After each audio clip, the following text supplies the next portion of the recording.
নাটোরের সংগ্রামী জনতা, এই নাটোরে কি কোনো চাঁদাবাজের ঠাঁই হবে? দখলদারের ঠাঁই হবে? সিন্ডিকেটের ঠাঁই হবে? মাদকের ঠাঁই হবে?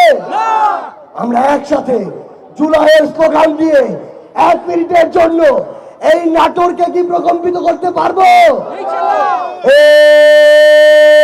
অ্যাকশন অ্যাকশন, চাঁদাবাজের বিরুদ্ধে, দখলদারের বিরুদ্ধে, সিন্ডিকেটের বিরুদ্ধে, কালো হাতের বিরুদ্ধে, চাঁদাবাজেের বিরুদ্ধে, সিন্ডিকেটের বিরুদ্ধে, মাদকের বিরুদ্ধে, কালো টাকার বিরুদ্ধে এনসিবির অ্যাকশন, নাটোরের অ্যাকশন, যুব শক্তির অ্যাকশন, ছাত্রদের অ্যাকশন।